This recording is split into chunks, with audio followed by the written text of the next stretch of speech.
साथियों नमस्कार। जैसे कि आज हमारी एक छोटी सी बैठक थी और हमारे साथ काफ़ी दूर दूर से लोग आए हुए हैं और हमारे उत्तराखंड क्षेत्र से भी हैं और ऐसे शख्सियत हैं कि जिन्होंने हर समय सहयोग और जनता के लिए काम किया और जनता के विचार पे हमेशा अड़े रहते हैं। जैसे कहते हैं कि संगठन को लेके और कई अन्य भूमिका जो उन्होंने अपनी अपनी जवाबदारी निभाई और अभी तक सभी जनता के साथ कंधे से कंधे करके मिला करके रह रहे हैं। और मैं आज उनसे मिलाने वाला हूँ। आपसे बहुत दूर से आए हैं और काफ़ी समय से हमारी उनके साथ कई बार डिस्कस हुई, बस कॉन्फ्रेंस में बात होती है, पर आज उन्होंने समय दिया और उस समय का आभारी हैं हम लोग और सभी लोग आए हैं उसमें। तो मैं पहले निवेदन करूंगा गिरीश आर्य जी, जो कि उत्तराखंड से आते हैं, और डायरेक्ट उन्हीं से परिचय कराऊंगा जो कि उनकी विधानसभा है, विधानसभा का क्या हाल चाल है, वहाँ पे कैसा काम चल रहा है, क्या वहाँ का शिक्षा एजुकेशन है, क्या वहाँ का हर वातावरण को लेकर के वो अपनी बात रखेंगे। तो सर नमस्कार।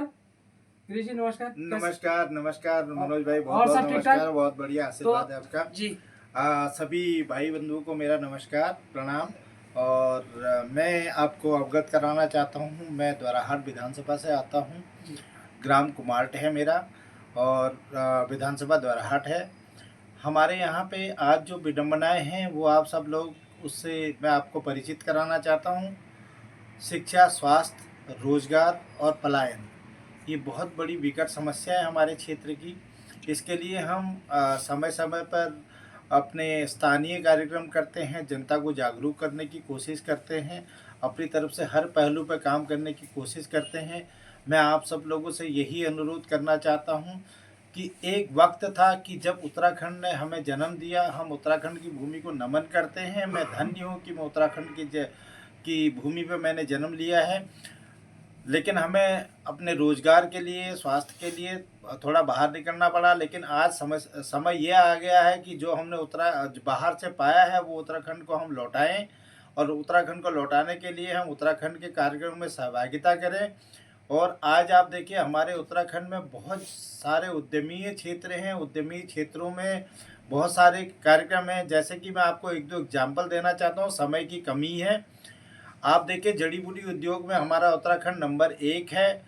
जहाँ पे आज आप देखेंगे कि अगर नेटल लीफ के नाम से हमारे वहाँ का बिच्छू घास या सिसोन बिक रहा है, जो कि 200 ग्राम 900 रुपये का बिकता है। अमेजोन पे आप देखेंगे तो उसको नेटल लीफ के नाम से बेचा जाता है। और बहुत सारी जड़ी बूटियाँ उद्योग हैं। ये तो मैंने एक उदाहरण के लिए आपको बोला है। मैं आपसे अनुरोध करना चाहूँगा कि उत्तराखंड से कनेक्ट रहें, उत्तराखंड से जुड़े रहें और सभी को साथ में लेके चलें और सब समाज के साथ समन्वय बना के चलें। यही मैं आपसे कहना चाहता हूँ। धन्यवाद। तो जैसे कि गिरीश जी ने काफ़ी मीठी मीठी बातें बोली और उत्तराखंड की इतनी खूबसूरत वादियों में हम सब लोग पले हैं और वहाँ का जो प्लान है बहुत ही सुंदर है और आज भी उस चीज़ को याद करते हैं।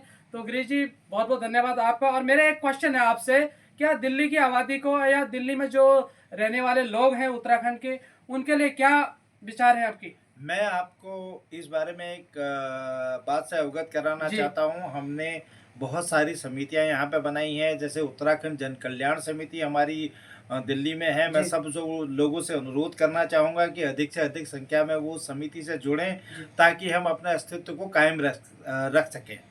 और हम अपने बच्चों को भी, हमें ये सीख देनी चाहिए उत्तराखंड के बारे में, उनको अवगत कराना चाहिए कि हमारी रीति रिवाज क्या है और हमारी कनेक्टिविटी क्या है। हम लोग भाईचारे के साथ जीना चाहते हैं, भाईचारे के साथ जीना रह सीखना चाहते हैं। पर कुछ व्यथाएं और कुछ समाज की ऐसी कुदृष्टियाँ हैं जिससे कि हम लोग कनेक्ट नहीं हो पाते हैं। मैं सभी समाज से यही अनुरोध करना चाहूँगा कि अधिक से अधिक संख्या में उत्तराखंड जन कल्याण समिति से जुड़ें और जुड़ करके अपना सहयोग दें, ताकि हम एकता और बंधुत्व में जुड़ सकें। बहुत बहुत धन्यवाद। जैसे कि गिरीश जी ने बोला कि सारी बातें उन्होंने आपको बता दी हैं, तो मेरा यही मानना है कि ऐसे ही आप सभी लोग हमसे जुड़िए। और दूसरी बात, हमारे खास मेहमान हैं मोहन जी, नमस्कार। तो ये भी हमारे साथ आज जुड़े थे। तो मोहन जी, आपका जो विचार है तो वो जनता के लिए आप रखिए कि आप तो सोमेश्वर विधानसभा से आते हैं और सोमेश्वर का क्या हाल चाल है वहाँ के बारे में आप बताइए, उसके बाद आएंगे दिल्ली में। मनोज भाई, बहुत बहुत धन्यवाद आपका जी और सादर प्रणाम सभी साथियों को।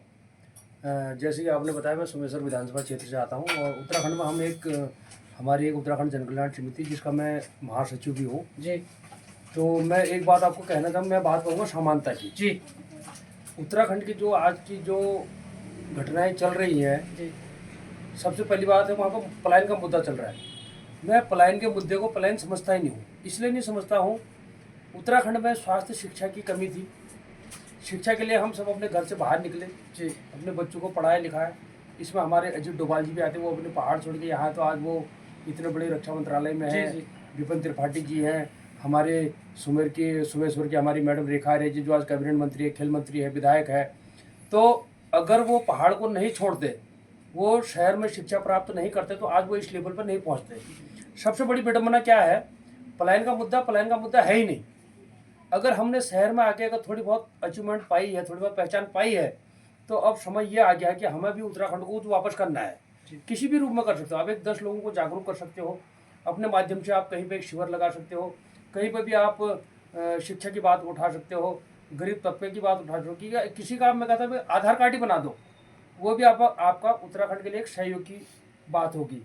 दूसरी बात, उत्तराखंड की जो दुर्दशा आज हुई है, स्वास्थ्य में बात करूंगा मैं। हमारे उत्तराखंड में जितने भी हॉस्पिटल बने हुए हैं, वो महज एक रेफर सेंटर बन के रह गए हैं। चौखुटिया से बोलते हैं रानीखेत ले जाओ, रानीखेत से बोलते हैं हल्द्वानी ले जाओ, हल्द्वानी बोलते हैं देहरादून ले जाओ। एक मरीज है, वो कोई टूरिस्ट नहीं है। तो ये बहुत बड़ी विडंबना है। हमें अपने शिक्षा के क्षेत्र में और स्वास्थ्य के क्षेत्र में हम सभी भाइयों को एक बढ़ चढ़कर हिस्सा लेना पड़ेगा। एक हमारा वर्चस्व होगा अगर हम जीते जी अपने उत्तराखंड प्रदेश के लिए कुछ कर सके। स्वास्थ्य वहाँ पर सबसे अहम मुद्दा है। उत्तराखंड में आज देख पा रहा हूँ जितने भी हॉस्पिटल है, सब रेफर सेंटर बने हुए हैं। वो कहीं ना कहीं हमारी भी इसमें गलती है। हम खा रहे पी रहे, अपना पेट भर रहे हैं, वहीं तक सीमित है। हमें जागरूक होगा। हमारा अगर एक भाई अगर 10 लोगों को जागरूक करता है, तो हमें बहुत जल्दी उसका बहुत पॉजिटिव रिजल्ट देखने को मिलेगा। धन्यवाद।